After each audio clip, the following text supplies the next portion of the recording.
Starbucks stock skyrocketed by an impressive 24%, fueled by the exciting news of a leadership shakeup. The company has tapped Brian Niccol, the highly successful CEO of Chipotle, to take the helm starting September 9th. Investors are buzzing with anticipation, hoping that Niccol's track record will usher in a bold new era for Starbucks. But who exactly is Brian Niccol? Brian is an American businessman with a strong track record of success in managing fast food companies like Pizza Hut and Taco Bell. However, his true potential was demonstrated through his leadership at Chipotle Mexican Grill, where he has been CEO since 2018. After several years of decline, Brian's management led the company to significant growth, multiplying the stock value more than 8 times since his arrival. Brian now lives with his family in California, where Chipotle's headquarters are located. Despite changing companies, he has decided to continue living in California. This is surprising since Starbucks' headquarters are in Seattle. The solution? Starbucks has committed to paying for his weekly travel to the office. This extravagant contract suggests that either Starbucks is desperate to improve its business, or Brian Niccol is a brilliant businessman with the ability to multiply sales.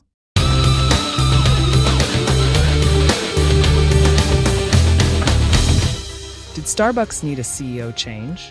The previous CEO's leadership lasted only 16 months, a remarkably short period. Since his arrival, Starbucks has seen its stock drop by 22%, with a key day in April when the company cut its revenue forecasts. Starbucks has gone years without experiencing truly impactful growth, in contrast to the significant growth Chipotle has had since Brian's arrival. The question is, can Brian Niccol replicate the results he achieved at Chipotle at Starbucks?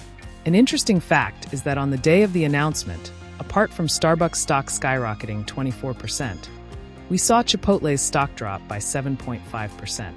This is a clear sign of the confidence this businessman inspires.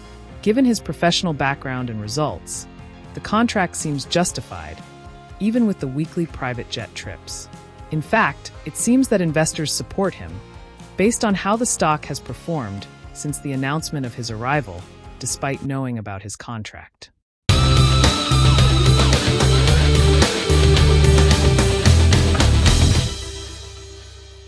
But let's also look at his salary.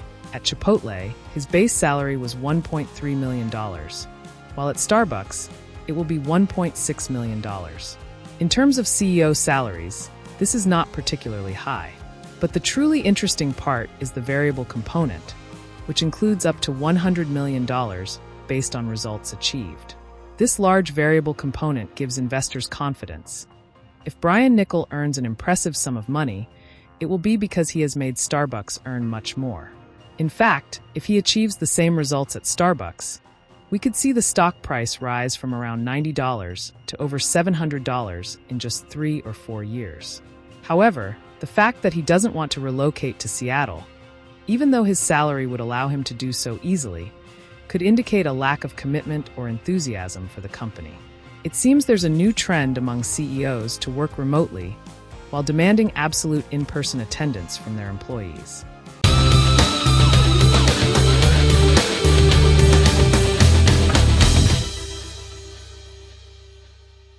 Although Brian's professional background is excellent, the business models are different. Taco Bell, Pizza Hut, and Chipotle are fast food chains. In these places, speed, product standardization, marketing and promotions, supportive technology like mobile ordering, and competitive prices are the focus. However, Starbucks has a luxury component that fast food restaurants lack. They focus on the customer experience, adorning their stores and taking care of lighting and music, offering personalized service with their beverages, a wide variety of products, which are offered as premium products, among other things. Therefore, there are several possibilities with Brian. One is that he may not understand the new business, and the hopes placed in him will fade. Another possibility is that he may transform Starbucks' business model into a fast food one. In this scenario, we might see a reduction in the number of products offered, less personalization, and a lesser focus on store ambience. Many loyal Starbucks customers could be greatly disappointed, and some might even stop going to the stores. On the other hand, lower prices and standardized products could attract a different type of customer, more detached from its original business model. The key question is, will the gains from the efficiency generated by a business model change outweigh the losses caused by the loss of brand image and loyal customers? In this potential business model shift, we mustn't forget the competition. If Starbucks moves away from the quality and personalization of its products, it could leave a gap that companies like Dunkin' Donuts might exploit if they manage to convey the luxury experience that the market lacks. Considering all these aspects, it's likely that, despite the high demands of the contract, it's justified if Brian achieves even half as impressive results as he did at Chipotle.